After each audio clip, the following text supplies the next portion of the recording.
मेरी सहयोगी सुप्रिया श्रीनेत जी हमारी चेयरपर्सन है सोशल मीडिया की, वह आपको और ज़्यादा जानकारी देंगी इस पूरे विषय पे, क्या हुआ है, क्या करने जा रही हैं। धन्यवाद पवन जी, आप सबको मेरा नमस्कार। और जैसे कि उन्होंने बताया, हमने 6 जगह कंप्लेन करी है और 1 जगह एफआईआर लॉन्च हुई है। ऐसा करने पर हमारे समर्थक, हम विपक्ष क्यों मजबूर हो रहा है, आज सवाल यह है। आज सवाल यह है कि एक पूर्व सूचना और प्रसारण मंत्री, no less than information and broadcasting minister के खिलाफ एफआईआर दर्ज हो रही है। और चार्ज क्या है? फेक न्यूज फैलाने के लिए, जिसका अंदेशा है धार्मिक उन्माद बढ़ाना। और जैसा कि पवन जी ने कहा, मैं फिर से रिपीट करके उनको और गौरवान्वित नहीं करूंगी जिन बाकी लोगों के खिलाफ हुई है, लेकिन एक व्यक्ति जो इस देश का मंत्री रह चुका है, जो चुना हुआ सांसद है, उनके साथ चुने हुए 2 सांसद, विधायक, ऐसे तमामों लोग क्यों ये फेक न्यूज फैला रहे हैं, क्यों ये फर्जीवाड़ा कर रहे हैं, क्यों वो नफरत की इस आग को भड़का रहे हैं देश में। आज सवाल ये है, और सवाल मोदी जी से डायरेक्ट है कि आपने इन लोगों को, चुने हुए सांसदों को, पूर्व मंत्रियों को, विधायकों को 2 रुपए का ट्रोल बनाकर क्यों छोड़ दिया है। एक सत्य यह है कि उनके पास कुछ काम करने को नहीं है, होता सब पीएमओ से है तो बेचारे खाली बैठकर क्या करें। दूसरा सत्य यह भी है कि जितनी नफरत आप भड़काइएगा, जितना झूठ आप फैलाइएगा, जितनी गंद आप करिएगा, उतनी ज्यादा आपका प्रमोशन भारतीय जनता पार्टी में होगा। एक आईएनबी मिनिस्टर वो थे जिनके खिलाफ आज एफआईआर हुई है, और एक आईएनबी मिनिस्टर हमारे अभी प्रेजेंट हैं जिन्होंने जो बात दिल्ली दंगों के दौरान कही थी, हंसकर कही थी, उनकी पदोन्नति हो जाती है। तो आज सवाल यह है कि सोशल मीडिया का जो यूज हो रहा है, हां उन्होंने अपनी ट्वीट डिलीट करी, हां ट्विटर ने उसको सर्कल करके कहा कि ये आउट ऑफ कॉन्टेक्स्ट मीडिया है, उसको दिखाया कि ये गलत दिखा रहे हैं, लेकिन डैमेज हो चुका है। और अब मैं एक तथ्यात्मक बात आपके सामने जरूर रखना चाहती हूं। सोशल मीडिया पे फेक न्यूज फैलाना, सोशल मीडिया पे फर्जीवाड़ा करना एक बात है, लेकिन सोशल मीडिया का इस्तेमाल अगर आप आतंकियों के साथ मिलकर करिएगा तो वो बर्दाश्त नहीं किया जाएगा। इतना सेंसिटिव माहौल है आज देश का, इतना धर्मांधता के चलते क्या हो रहा है देश में हम सब देख रहे हैं, और आपकी हिम्मत होती है कि आप विपक्ष के प्रमुख नेता राहुल गांधी जी का नाम उसके साथ जोड़कर उनके खिलाफ एक फर्जी वीडियो ट्वीट करेंगे। आप चुने हुए सांसद हैं, आप मंत्री रह चुके हैं।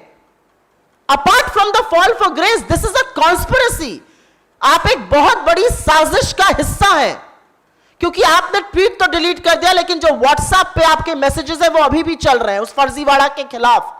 तो कहीं ना कहीं आप धर्मांधता की आग को, उन्माद की आग को भड़का तो रहे ही हैं, आप राहुल गांधी जी का नाम उसके साथ जोड़ रहे हैं। और इस मंच से हम जरूर पूछना चाहते हैं, भाजपा का कोई भी नेता यह हिम्मत ना करे कि आप राहुल गांधी जी का या कांग्रेस पार्टी के किसी का भी नाम आतंकियों के साथ जोड़ने की जरूरत करिए। राहुल गांधी होना आसान नहीं है।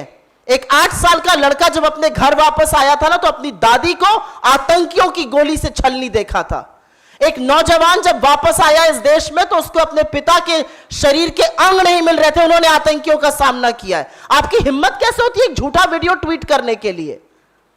और मुझे ऐसा लगता है कि चुने हुए प्रतिनिधियों की जिम्मेदारी ज्यादा है सत्य दिखाने की, झूठ का पर्दाफाश करने की, आतंकियों के खिलाफ हमला बोलने की, देश का माहौल ठीक करने की।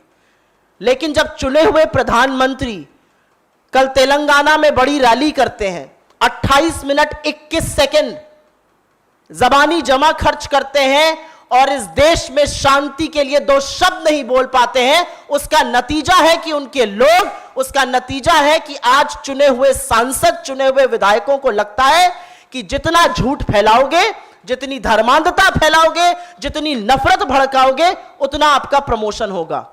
मैं कांग्रेस पार्टी का यह प्लेटफॉर्म एआईसीसी के मंच से कहती हूं कि सोशल मीडिया को हमें ज्यादा सेफ बनाना है, हमें सेफ महिलाओं के लिए बनाना है। It should be a platform for public discourse, it should be a platform जहां पर हम पॉलिसीज को उसके बारे में बात कर सकें, अच्छे सुझाव दे सके पॉलिसीज पर, एक सकारात्मक रुख हम अपनी पॉलिटिक्स के लिए इस्तेमाल कर सके। लेकिन सोशल मीडिया का इस्तेमाल इस देश के चुने हुए सांसद, पूर्व मंत्री, विधायक, खुद प्रधानमंत्री जी लोग फर्जीवाड़ा फैलाने के लिए करते हैं, वो अब बर्दाश्त नहीं होगा। और उसी का नतीजा है कि हम न्याय संगत जो कानूनी कार्रवाई होगी उसकी जरूर बात करेंगे, क्योंकि यह सच है कि झूठ एक चैनल ने दिखाया, उस चैनल ने झूठ को हटाया, उसके खिलाफ जरूर कार्रवाई होगी। लेकिन उसको एम्पलीफाई करने का, उस झूठ को हवा देने का काम तो भाजपा के खुद के लोग कर रहे हैं, और इनको जरा सी भी शर्म नहीं आती है। आज अपील होनी चाहिए, आपके जो नेता प्रतिपक्ष हैं वो बैठकर अशोक गहलोत जी की सर्वदलीय बैठक में उसकी भर्त्सना करते हैं, अपना सहयोग बताते हैं, प्रशंसा करते हैं अशोक गहलोत की सरकार ने कैसे एक्शन लिया। और अगर आप मुझसे पूछिए तो राजस्थान ने एक गोधरा होने से बचा लिया, जो मोदी जी 2002 में नहीं बचा पाए थे। आपके नेता प्रतिपक्ष ये करते हैं, और आपके जयपुर के सांसद और पूर्व मंत्री आके हिंसा भड़काने की बात करते हैं, झूठ बोलते हैं, लगातार झूठ बोलते हैं। आशय क्या है? आज सवाल यह है, आपका आशय नफरत भड़काना है, उस नफरत की आग में अपनी रोटियां सेकना है। लेकिन अब यह नहीं सहा जाएगा, ना ये पब्लिक डिस्कोर्स में सहा जाएगा, ना ये मेनलाइन मीडिया में सहा जाएगा, और ना ये सोशल मीडिया में सहा जाएगा।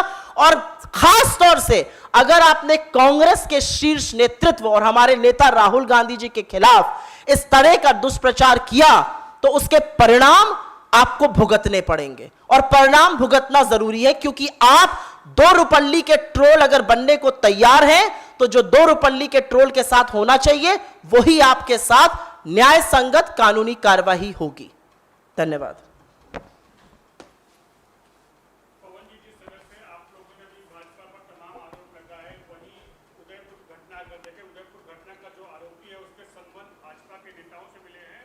अगर कश्मीर की बात, कश्मीर में एक आतंकवादी जो खुद भारतीय जनता पार्टी का आईटी सेल का प्रदेश सबसे का पदाधिकारी है, क्या कहना चाहेंगे? ये पहली बार नहीं हो रहा, लगातार एक के बाद एक उदाहरण आपको मैं बता सकता हूं, जब भारतीय जनता पार्टी के लोग आतंकियों के साथ शामिल पाए गए, या आतंकी भारतीय जनता पार्टी के सक्रिय सदस्य। ध्रुव सक्सेना से शुरू कीजिए। ध्रुव सक्सेना आईएसआई के साथ जुड़ा हुआ पाया गया। कौन था ध्रुव Saxena? Office bearer Bharatiya Janata party. उसके बाद आप देखिए, सतना में टेरर फंडिंग केस 2017 में 2019 में बलराम सिंह, यह भी भारतीय जनता पार्टी का एक वर्कर सतना से गिरफ्तार हुआ। कश्मीर में भारतीय जनता पार्टी की टिकट पर दक्षिण कश्मीर में एक अरेस्ट हुआ, वह हथियार सप्लाई करता था आतंकवादियों को। मैं उसका भी विनीत जी को कहूंगा कि आपके व्हाट्सएप ग्रुप से भेज देंगे, जो उसका नॉमिनेशन पेपर है। तारिक अहमद मीर उसका नाम था।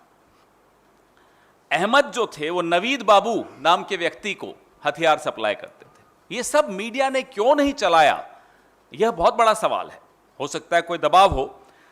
डीएसपी देविंदर सिंह, उसका तो जो ऑर्डर एलजी ने निकाला, उसमें लिखा कि we are satisfied that in the interest of the security of state it is not expedient to hold an inquiry in the case of Devinder Singh. राष्ट्र हित में देविंदर सिंह के खिलाफ जांच नहीं होनी चाहिए, ये एलजी लिख कर दे रहे हैं। बताइए कौन सा राष्ट्र हित है, ये किसका हित साध रहे हैं? सरेआम डीएसपी देविंदर सिंह आतंकवादियों के साथ, हथियारों के साथ रंगे हाथों पकड़ा जाए, उसके बाद उसको आप सिर्फ नौकरी से बाहर कर दो और कहो इंक्वायरी की आवश्यकता नहीं है। अफजल गुरु ने डीएसपी देविंदर सिंह का नाम कितनी बार लिखा है, वह भी आपको चलाना चाहिए, राष्ट्रहित उसी में है। उसके बाद उदयपुर का हमने आपको बताया कैसे रियाज अतारी, उसको 2019 के नवंबर में भारतीय जनता पार्टी के सदस्यता अभियान में भारतीय जनता पार्टी के जिलाध्यक्ष, भारतीय जनता पार्टी का सदस्य बनाते हुए उसकी तस्वीर हमने आपको जारी की। उससे ज्यादा बड़ा सबूत क्या हो सकता है? कल जो कश्मीर में ग्रामीणों ने एक आतंकवादी पकड़ा, वह भारतीय जनता पार्टी की आईटी सेल, माइनॉरिटी मोर्चा की आईटी सेल का प्रभारी निकला, स्टेट का। तो एक के बाद एक अगर इतने उदाहरण, आसाम के भी कुछ उदाहरण हैं। अब एक मोहम्मद फारूक खान, एक कन्विक्टेड टेररिस्ट, मसूद अजहर ने उसको ट्रेन किया, जेकेएलएफ का मेंबर था, municipal election ward number 33 Srinagar से भारतीय जनता पार्टी के टिकट पे लड़ता है। इससे बड़े उदाहरण कुछ मिल सकते हैं आपको किसी और पार्टी में? ये राष्ट्रवादी अपने आप को कहते कैसे हैं? गलती हो जाए, एक आध कोई आपकी पार्टी में घुस गया हो, आतंकवादी निकले, चलो समझ में आता है, नहीं आपने ध्यान दिया होगा। गृह मंत्री के पीछे बैठा था, कल जो गिरफ्तार हुआ आतंकवादी, गृह मंत्री के साथ उसकी फोटो है। गृह मंत्री खुद सुरक्षित नहीं है, अगर उन्हें जानकारी नहीं थी तो ये बहुत हैरानी की बात। कल रविंद्र रैना के साथ उसकी फोटो जारी हुई। जम्मू कश्मीर एक बहुत सेंसिटिव स्टेट रीजन है, वहां आप देख रहे हैं कि आतंकवादी ना केवल भारतीय जनता पार्टी का ऑफिस बेरर है, अमरनाथ यात्रा पे हमले की योजना बनाने वाला व्यक्ति एक चित्र में गृह मंत्री के पीछे बैठा हुआ पाया जाए। बताइए इस देश की हालत क्या बना दी है। इसलिए जांच ऐसी होनी चाहिए, किसके तार कहां जुड़े हैं इस देश को अब मालूम होना चाहिए।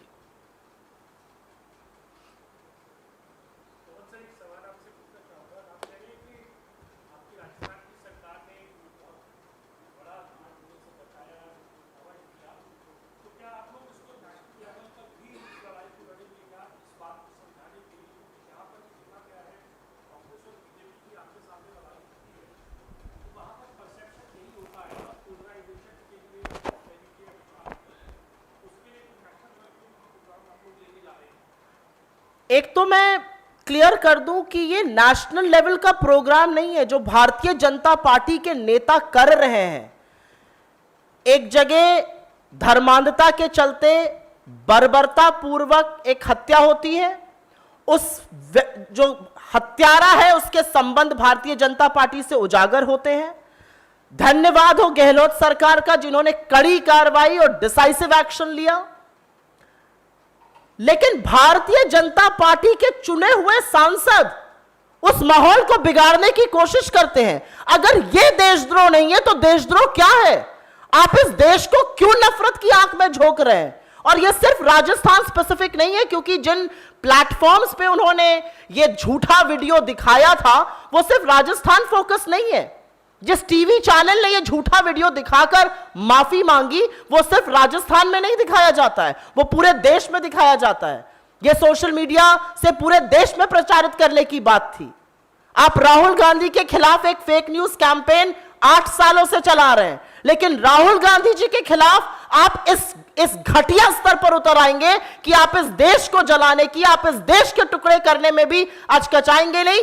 देशद्रोह अगर ये नहीं है तो देशद्रोह क्या है? और इस देशद्रोह के खिलाफ देश भर में नहीं और हमें ही नहीं, हर व्यक्ति को सोचना चाहिए कि भारतीय जनता पार्टी आखिर कर क्या रही है।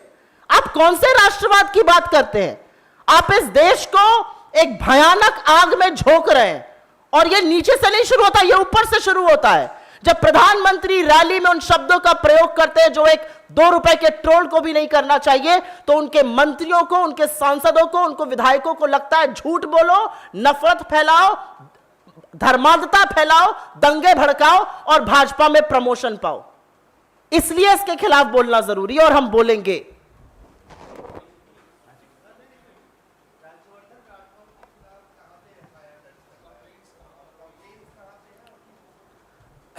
कंप्लेंट्स मैं आपको राज्यों की लिस्ट बता देता हूं। झारखंड, महाराष्ट्र, मध्य प्रदेश, राजस्थान, उत्तर प्रदेश, दिल्ली, बिलासपुर, छत्तीसगढ़। भिजवा देंगे आपको, नाम भिजवा देंगे। एफआईआर बिलासपुर में आज सुबह हुई है, राज्यवर्धन राठौड़ और 4 अन्य के खिलाफ।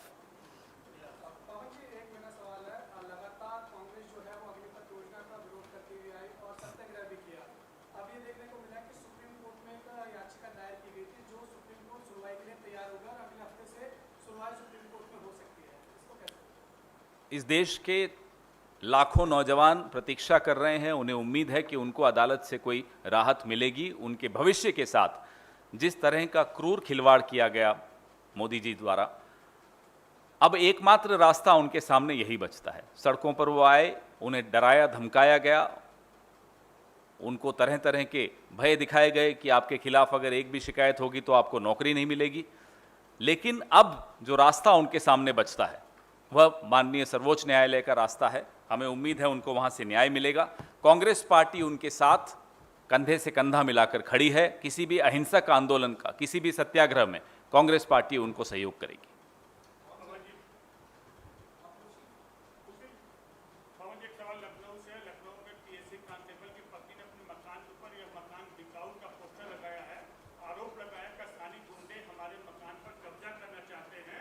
पुलिस हमारा मदद करने के लिए हमें परेशान करी कि हम मजबूरन अपना मकान बेचना चाहते हैं। ये मुझे लगता है कि निरंकुश योगी जी का जो पुलिस प्रशासन है उसके मुंह पर एक करारा तमाचा है कि अब सरकारी अधिकारी, सरकारी लोगों को भी सुरक्षा महसूस नहीं हो रही उत्तर प्रदेश में। इस पर हम कुछ टिप्पणी करें उससे पहले अच्छा होगा जो एडीजी लॉ एंड ऑर्डर हैं उत्तर प्रदेश के, जो हाथरस में भी रेप को नकार रहे थे, वो इसके खिलाफ कुछ कार्रवाई करें। ना महिलाएं सुरक्षित हैं, ना गरीब सुरक्षित हैं, ना शोषित वंचित वर्ग सुरक्षित है। उत्तर प्रदेश में अब सरकारी अधिकारी भी सुरक्षित नहीं, तो सुरक्षित कौन है ये जानना मुझे लगता है पूरे प्रदेश का ही नहीं पूरे देश का काम है। क्योंकि फर्जीवाड़ा से इधर उधर के नंबर करके हम सबसे सुरक्षित राज्य बन गए। आप कुछ लोगों की आंख में धूल झोंक सकते हैं। मैं उत्तर प्रदेश से आती हूं और मैं जानती हूं कि किस तरह से वहां पर बर्बरता होती है और किस तरह से निरंकुश पुलिस लोगों को परेशान करती है। उसका एक नमूना ये और है।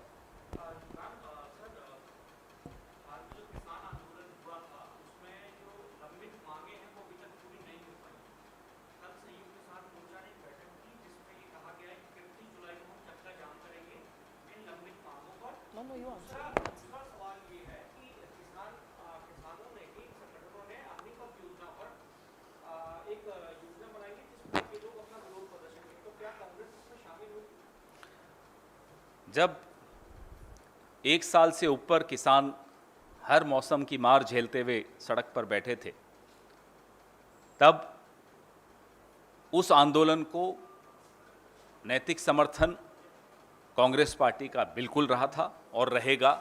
जैसा कि मैंने आपको कहा, किसी भी अहिंसक सत्याग्रह में कांग्रेस उन सत्याग्रहियों के साथ हमेशा खड़ी रहेगी।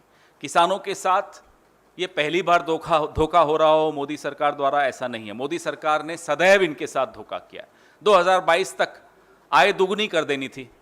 2022 के अब 6 महीने खत्म हो रहे हैं। बताइए कितने किसानों की आय दुगनी हुई?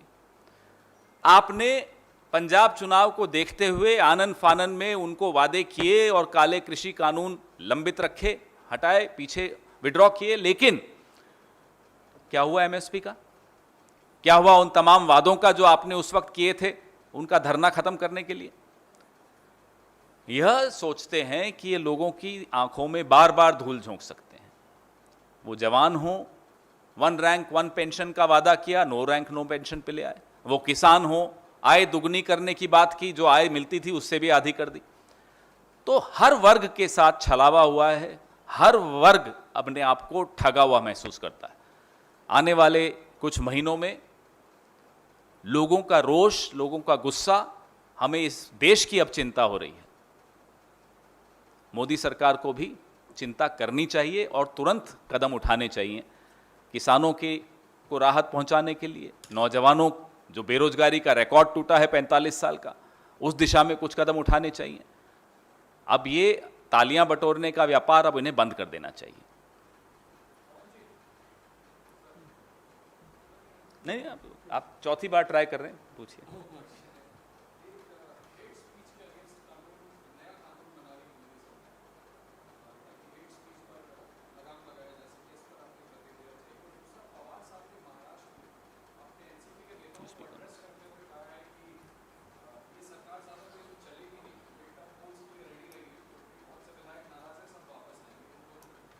आप हेड स्पीच पे मैं हेट स्पीच पर जवाब दे देती हूं और बाकी सवाल पवन जी जवाब दे देंगे। सुनकर अच्छा लगा कि एक कानून बन रहा है। कानून किसके लिए बन रहा है? भारतीय जनता पार्टी के बेलगाम प्रवक्ताओं के खिलाफ, बददिमाग मंत्रियों के खिलाफ, अपने सांसदों या विधायकों के खिलाफ, या खुद प्रधानमंत्री के खिलाफ। अगर हेट स्पीच हो रही है और अगर उससे हिंसा भड़क रही है, उससे माहौल बिगड़ रहा है, तो 16 पार्टियों ने 4 महीने पहले से आपसे कहा है कि आप आइए, देश को संबोधित करिए, शांति की अपील करिए। आप तेलंगाना जाकर 28 मिनट 21 सेकंड बोलते हैं, और क्या बोलते हैं ये समझना मुझे समझ में नहीं आया मोदी जी क्या बोलना चाह रहे थे उस मीटिंग में। लेकिन आप 10 सेकंड के लिए नहीं बोल सकते थे कि आज देश के लोगों से मैं शांति की अपील करता हूं। ऐसा क्या बैर है? राजस्थान के मुख्यमंत्री आपसे जेन्युइनली बोल रहे हैं कि मोदी जी आपको प्रचंड बहुमत मिला था, आइए देश के सामने, यह आपका कर्तव्य है कि देश के सामने आकर शांति की अपील कीजिए। मोदी जी क्यों हचकचा रहे हैं? यही तो हम सब लोग समझना चाह रहे हैं, जो हमारी समझ से परे है। तो हेट स्पीच के खिलाफ कानून बनना अच्छी बात है, लेकिन उससे पहले अगर अपनी नेशनल एग्जीक्यूटिव में ही आपने 2 शब्द हेट स्पीच के खिलाफ, अपने तमाम भाषणों में हेट स्पीच के खिलाफ बोल दीजिएगा, आपके भक्त, आपके ट्रोल अपने आप हिंसा भड़काना और धार्मिक उन्माद करने से थोड़ा सा कंट्रोल होंगे। तो लोगों की आंख में धूल झोंकना छोड़ दीजिए, इसकी नैतिक जिम्मेदारी मोदी जी पर है। पता नहीं क्यों अचकचाते हैं, शायद राजनीतिक रोटियां सेकना आसान रहता है। इसी पर सबसे पहला केस हेट स्पीच का एक व्यक्ति हैं जिनके खिलाफ लगना चाहिए, जिन्होंने भाषण में कहा था कि वो कपड़ों से पहचाने जाते हैं। मैं आप पर छोड़ता हूं, उस व्यक्ति का नाम चलाइएगा। उसका नाम मैं बता भी देता हूं, शायद आप नहीं चला पाएं, उम्मीद करता हूं कहीं लाइव भी चल रहा होगा। उनका नाम है नरेंद्र मोदी और वो इस देश के प्रधानमंत्री हैं। देश के प्रधानमंत्री अपना राजधर्म भूल कर कहते हैं कि कपड़ों से पहचाने जाते हैं। ये होती है हेट स्पीच। और अगर ये हेट स्पीच का कानून रेट्रोस्पेक्टिव इफेक्ट से लगेगा तो सितंबर 2002 में एक व्यक्ति हैं जिन्होंने खैरलांजी में भाषण दिया था, हम पांच हमारे 25, उसका नाम भी नरेंद्र मोदी था। तब वो मुख्यमंत्री था एक राज्य का। तो हेट स्पीच पे वो जरूर कानून लाएं, मगर हमारा निवेदन है उनसे कि रेट्रोस्पेक्टिव इफेक्ट से लाएं। और सबसे पहले इस व्यक्ति जिनका मैंने आपके सामने नाम लिया, पहला केस उनके खिलाफ दर्ज होना चाहिए। दूसरा, आपका सवाल महाराष्ट्र पे था। जो महाराष्ट्र में पिछले 2.5 साल में हुआ, उसकी परिणति यह हुई है, जो आजकल सोशल मीडिया पे जिसको अब ईडी सरकार कहा जाता है, एकनाथ और देवेंद्र फडणवीस की सरकार बनी है, उसके पीछे जो घटनाक्रम हुआ, तमाम एजेंसीज का दुरुपयोग, इलेक्टोरल बॉन्ड्स से, और वैसे जिस तरह से अरबों रुपया भारतीय जनता पार्टी पर आरोप है कि उन्होंने कमाया है, उस पैसे का दुरुपयोग, और एक छटपटाहट कि सुबह 4 बजे शपथ लेने साहब पहुंच जाते थे और अब वही साहब बीए करने के बाद फिर से 12वीं में आ गए। तो शरद पवार जी जो कह रहे हैं, मेरे हिसाब से वो जानते हैं वो क्या कह रहे हैं, वो बिल्कुल ठीक कह रहे हैं। इस तरह की बुनियाद पर बनी हुई सरकार ज्यादा दिन नहीं टिक सकती। आपने तमाम विधायकों को किसी को डरा के, किसी को धमका कर, किसी को लोभ लालच में लपेट कर एक सरकार आनन फानन में बना तो दी, लेकिन इस सरकार की मियाद ज्यादा दिन तक नहीं है।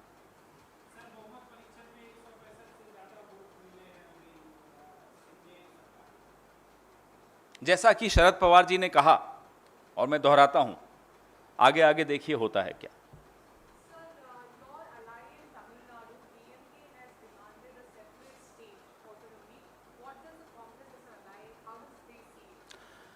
The Prime Minister must take notice of the increasing restlessness of states because there is no respect for the federal structure of the country in the eyes of the BJP government at the center. Our constitution has mechanisms in place where you respect the federal structure of the country. You do not treat states in a stepmotherly fashion. You do not try and impose language, culture, Therefore, we appeal to the Prime Minister that please make sure that you as the Prime Minister of India and your government must adhere to the federal integrity of the nation, to the federal structure of the country. हो गया जी? जी.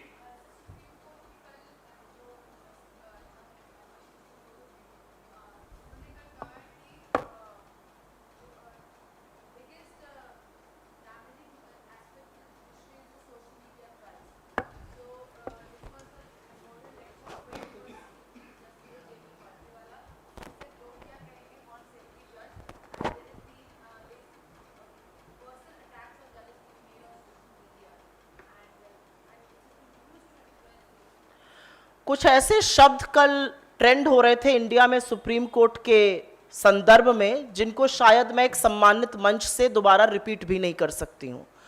कुछ ऐसी बातें भाजपा के नेताओं ने, भाजपा के समर्थकों ने और उनके इशारों पर चल रहे पब्लिकेशंस और प्लेटफॉर्म्स ने सुप्रीम कोर्ट के बारे में कही, जिसको कहना और दोबारा से रिपीट करना मुझे लगता है न्यायपालिका को ही नहीं, एक सभ्य समाज को शर्मसार करना है। सुप्रीम कोर्ट के जजमेंट से आप असहमत हो सकते हैं, सुप्रीम कोर्ट के जजमेंट को आप क्रिटिक कर सकते हैं, लेकिन सुप्रीम कोर्ट के जजमेंट को लेकर एक स्मीयर कैंपेन चलाना, कैरेक्टर असैसिनेशन, रेपुटेशन असैसिनेशन करना जजेस का, मुझे लगता है किसी को भी शोभा नहीं देता है। और तब जब सुप्रीम कोर्ट नफरत फैलाने के बारे में उन्मुक्त होकर बोल रहा है, मैं तो आशा करती थी कि बहुत सारी जो बातें बोली गई वो काश लिखित जजमेंट का भी पार्ट होती, लेकिन ये एक मैसेज हम इस प्लेटफॉर्म से उन सब लोगों को देना चाहते हैं कि सुप्रीम कोर्ट और न्यायपालिका की इज्जत करना इसलिए जरूरी है क्योंकि ये बनाना रिपब्लिक नहीं है, ये अराजकता से भरा देश नहीं है। आप बनाना जरूर चाह रहे हैं, किसी हद तक आप सक्सेसफुल भी हो रहे हैं, लेकिन यहां पर न्यायपालिका की इज्जत करना, न्यायपालिका को उनका सम्मान देना जरूरी है। आपकी असहमति हो सकती है, लेकिन जिस तरह की बातें जजेस के बारे में, सुप्रीम कोर्ट के बारे में जिस तरह के शब्दावली यूज करी गई है, कुछ लोगों ने इसके खिलाफ कार्रवाई करने की मांग करी और कोर्ट गए हैं, और हम आशा करते हैं कि सुप्रीम कोर्ट इसका संज्ञान शायद खुद लेना चाहिए इस बात पर।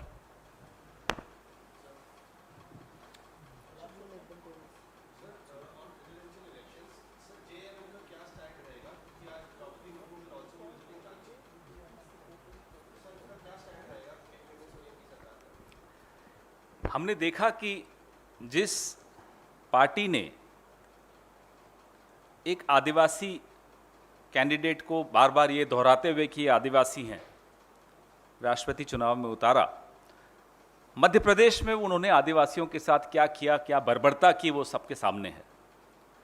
तो आप हाथी के दांत खाने के और दिखाने के और वाली परंपरा पे चलते हो और उम्मीद करें कि आपकी, क्योंकि आप कह रहे हैं ये आदिवासी हैं इसलिए सब लोगों को समर्थन देना चाहिए, तो पहले आप अपने गिरेबान में झांक कर देखिए कि आपने मध्य प्रदेश में आग लगा दी, एक आदिवासी महिला को मारने की कोशिश की, एक छोटे से ज़मीन उसमें, और अभी वो संघर्ष कर रही है जिंदा रहने के लिए। पहले अपने गिरेबान में झांकिए, देखिए कि किस तरह से आपने आदिवासियों की ज़मीन को खुर्द-बुर्द कर दिया, अपने दोस्तों को दे दी, किस तरह तमाम आपने उद्योग ऐसी जगह लगाने की चेष्टा की जहां आदिवासी अपने लिए संघर्ष कर रहे थे जल जंगल जमीन के लिए। तो ऐसे व्यक्ति या ऐसी पार्टी को किसी पहचान के पीछे छिपकर वोट मांगने का अधिकार नहीं है। नरेंद्र मोदी जी को यह समझ लेना चाहिए।